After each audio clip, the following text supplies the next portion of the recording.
তৃণমূলের আমলে নিয়েছিলেন কাটমানি, আর সরকার বদলাতেই সুরও বদল। রাস্তায় বসে টাকা ফেরত দিলেন পঞ্চায়েতের তৃণমূল সদস্য। এই ছবি দক্ষিণ 24 পরগনার নামখানার। এখানেই শেষ নয়, প্রকাশ্যে কাটমানি নেওয়ার কথাও স্বীকার করলেন তৃণমূল নেতা।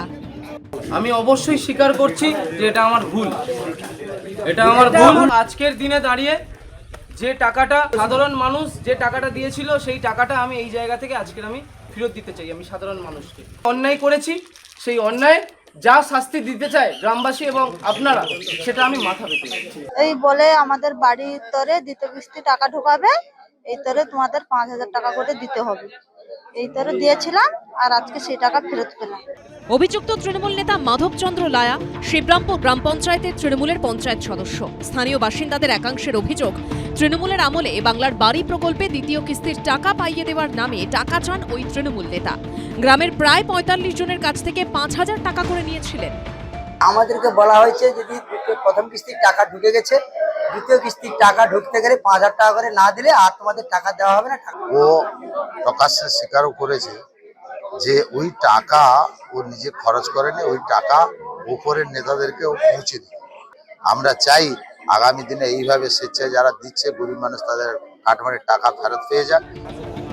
এদিকে টাকা নেওয়ার কথা স্বীকার করলেও সেই টাকা তিনি পঞ্চায়েতে পৌঁছে দিতেন বলে চাঞ্চল্যকর দাবি করেছেন তৃণমূল নেতা। বাংলার মানুষকে ঘর পাইয়ে দেওয়ার জন্য ওনারা এই টাকাগুলো দিয়েছিলেন। যে টাকা আমি পঞ্চায়েতে যদি সেই টেবিলে না পৌঁছাতাম, তাহলে এই মানুষগুলোর ঘর পাইয়ে দিতাম না। আমি মার্ডার হয়ে যেতে পারি, আমার প্রাণহানির আশঙ্কা রয়েছে। এর আগে কোচবিহার, বীরভূম এবং দক্ষিণ 24 পরগনার অন্য জায়গাতেও কাটমানি ফেরানোর ছবি সামনে এসেছে। গৌতম মণ্ডলের রিপোর্ট, এবিপি আনন্দ, দক্ষিণ 24 পরগনা। তৃণমূল পার্টিটা তো প্রায় উঠে যাওয়ার পথে, আর উঠে যাবে, থাকবে না।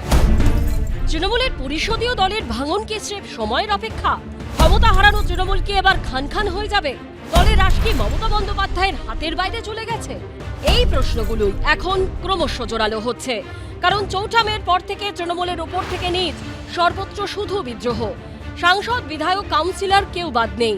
কেউ তৃণমূলের মাথা বদলানোর দাবি করছেন। আমরা যারা নেতৃত্ব দিচ্ছে তাদের বদলাতে চাই। মমতা বন্দ্যোপাধ্যায় হ্যাঁ, কেউ ইঙ্গিতপূর্ণ মন্তব্য করে পথ ছাড়ছেন। এই যে প্রাতিষ্ঠানিক দুর্নীতির বিরুদ্ধে সর্বস্তরে নিশ্চয়ই কিছু বলার প্রয়োজন আছে। কেউ প্রকাশ্যে দলের জালিয়াতির পর্দাফাশ করে দিচ্ছেন। অন্যায় করবে দল আর তাই দায়ী নেব আমরা কেন, কিসের জন্য? ভরাডুবির পর তৃণমূলের শুধু ক্ষয় আর ক্ষয়।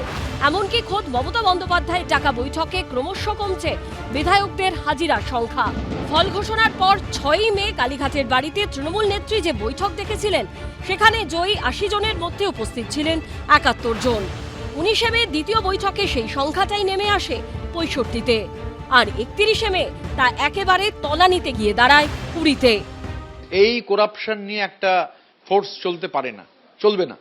মিলিয়ে নেবেন, এ পার্টি থাকবে না, দল থাকবে না, এটা আমি নিশ্চিত। আমি শুধু কেন, আমাদের দলের অনেক প্রবীণ সাংসদও বলেছেন দল থাকবে না।